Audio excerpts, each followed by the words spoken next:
Story 1.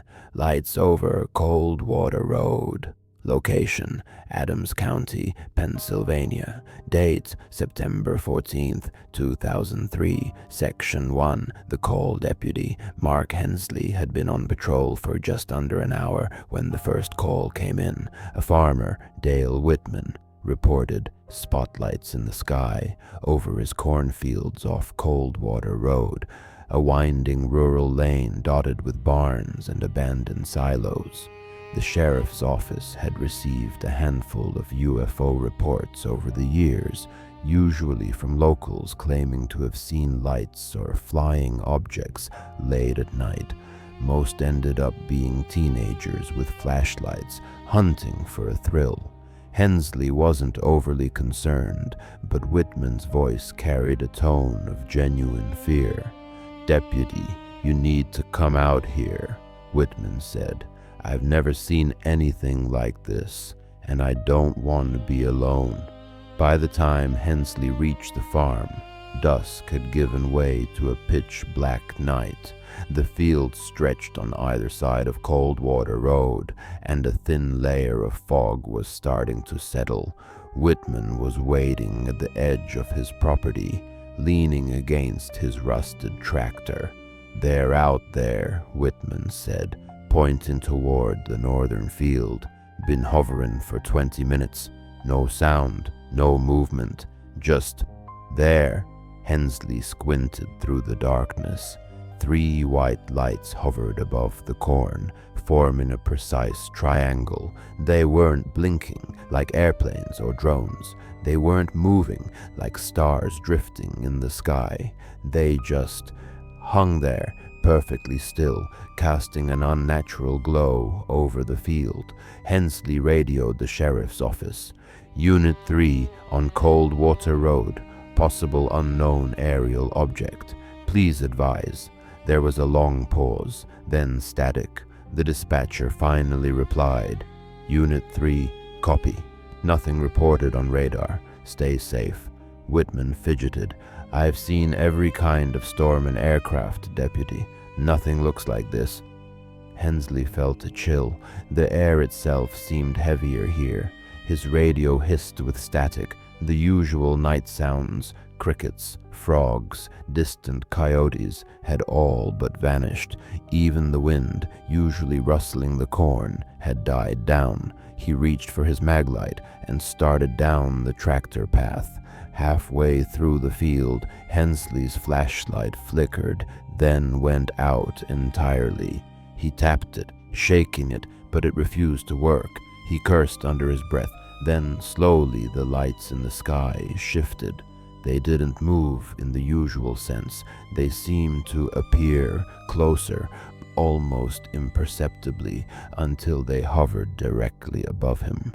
A low hum filled the air, not loud, but vibrating through his chest. Hensley froze. Whitman's voice came from behind him, panicked.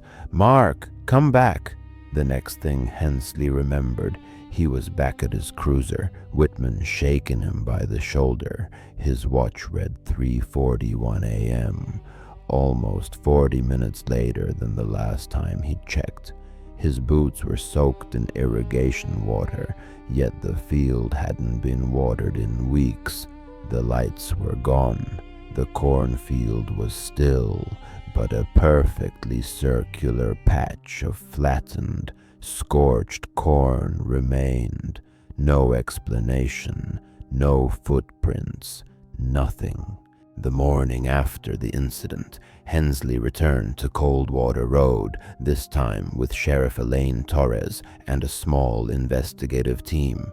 Dawn's gray light barely touched the horizon, yet the field already seemed wrong.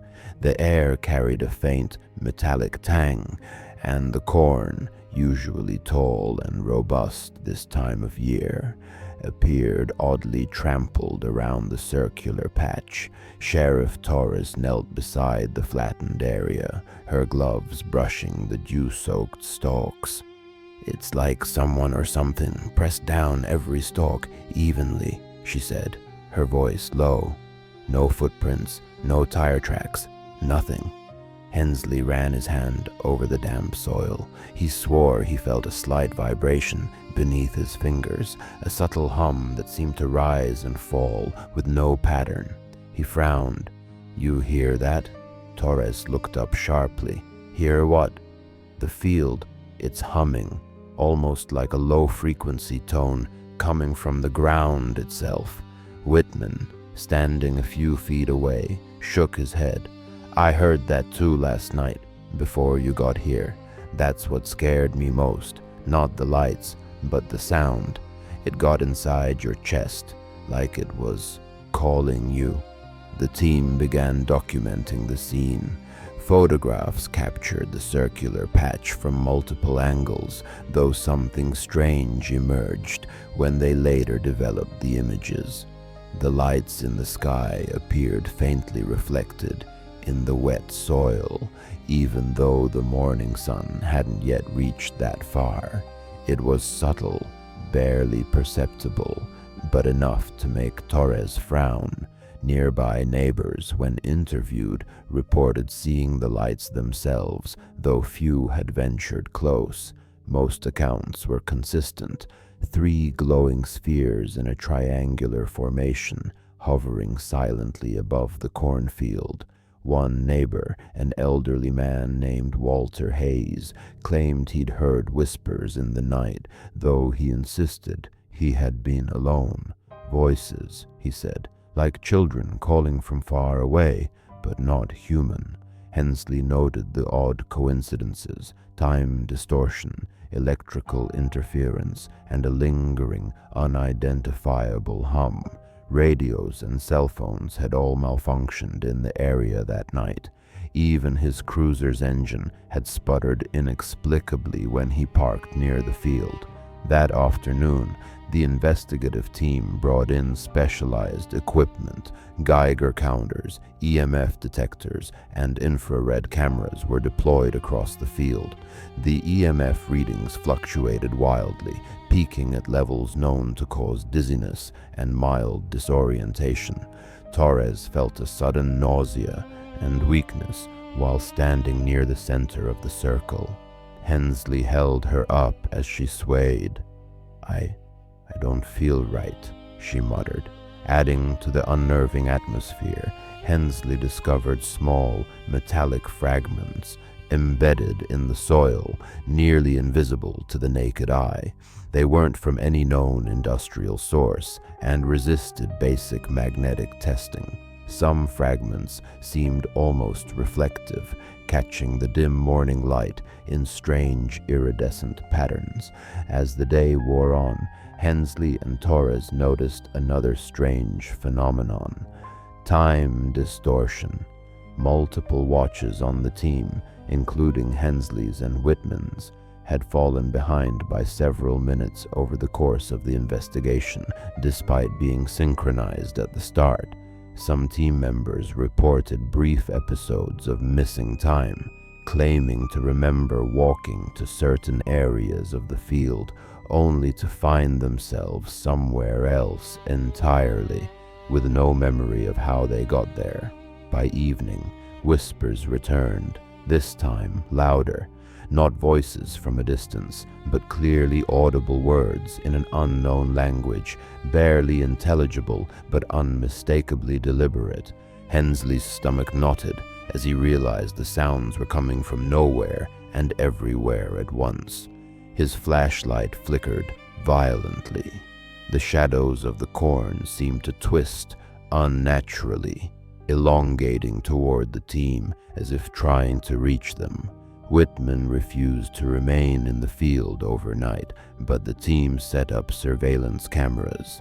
When reviewing footage later, the investigators saw flashes of movement, shadows darting among the corn, yet when viewed at normal speed, the stalks appeared perfectly still. Thermal imaging revealed nothing beyond normal ambient heat levels, yet when slowed, frame by frame, small humanoid shapes appeared crouched in the circle, vanishing in a single frame. Torres began receiving calls from locals reporting strange sightings in nearby towns. Pets had gone missing, and livestock showed signs of panic, frenzied stampeding, unexplainable injuries, and an unsettling silence afterward. Several callers claimed to see the same triangular lights hovering above barns and pastures, even miles away from Coldwater Road. The culmination of the day occurred when Hensley returned to the field alone to collect samples. The low hum intensified as he reached the center, and suddenly he lost all sense of direction. Shadows seemed to pulse with the sound, and a faint, almost imperceptible vibration rose from the soil into his chest. His heart raced as he felt a strange compulsion to lie down in the flattened circle. The sky above darkened unnaturally, and the lights returned, closer than ever. He swore he heard a voice directly in his head. "Do not fear. We are watching." The words repeated in a rhythm that made his knees weak. When he awoke, he was standing at the edge of the field, the sun fully set, and his watch showed he had lost nearly an hour. The circle remained unchanged, except now the corn around its perimeter seemed to lean inward slightly, as if pressed by invisible hands. Torres and the team, upon hearing Hensley's account, were visibly shaken. The sheriff documented the field as a restricted area and issued warnings to residents to avoid the site. Whitman refused to return, leaving the farm abandoned. Though the official report remained a cautious, unexplained aerial phenomenon, rumors spread quickly. Hensley resigned within 6 months, citing ongoing nightmares, sudden anxiety, and a persistent sensation of being watched. Torres took leave briefly, experiencing similar symptoms: sleep paralysis, intrusive whispers, and vivid dreams of faceless figures hovering above fields. By the end of the year, the circular patch had begun to show stunted growth. Corn failed to sprout evenly, and soil tests indicated unusual chemical imbalances, untraceable to natural or man-made causes. The phenomenon remained unexplained, with no further evidence ever collected. Local folklore soon incorporated the event. Coldwater Road became synonymous with missing time, strange lights, and shadowed figures. Hensley, Whitman, and Torres all reported recurring dreams of the triangular lights, sometimes accompanied by the subtle hum that once vibrated through the Adams County cornfield. In the weeks following the Coldwater Road incident, the Adams County community struggled to process what had happened. Word spread quickly through the small town, fueled by hushed conversations in diners, barbershops, and gas stations. Though many dismissed the story as rumor or exaggeration, a quiet but persistent fear took hold among those living near the farm. People reported seeing the triangular lights on multiple occasions, sometimes alone, sometimes in groups, always hovering silently, always disappearing without explanation. Hensley's resignation was accompanied by strange personal developments. He began experiencing vivid nightmares, the triangular lights hovering over the cornfield, faceless humanoid figures moving among the stalks, and the low, vibrating hum that had first unsettled him on the night of the encounter. He reported waking in unusual places around his home, in the kitchen, the front yard, or even in his car, with no recollection of how he got there. Several friends confirmed that he often seemed distracted, staring at nothing for long stretches, as if listening to sounds no one else could hear. Sheriff Torres attempted to continue her official investigation, but quickly encountered resistance. Every instrument brought into the field either malfunctioned inexplicably or produced readings that defied known scientific explanation. Soil samples sent to state laboratories came back with anomalous isotopic ratios, inconclusive but undeniably irregular. She documented her findings carefully, but kept the reports internal to the sheriff's office. Sharing them publicly could have endangered her career and drawn unwelcome attention from federal agencies. Residents of the surrounding farms began noticing subtle but disturbing changes. Pets went missing under circumstances that could not be explained, sometimes returning hours later with strange, symmetrical scars, sometimes never returning at all. Livestock displayed panic behaviors, often gathering at the edge of the forest or refusing to enter the fields where the lights had appeared. Several locals described waking at night to faint, rhythmic hums outside their homes, matching the vibrations reported by Hensley and Torres.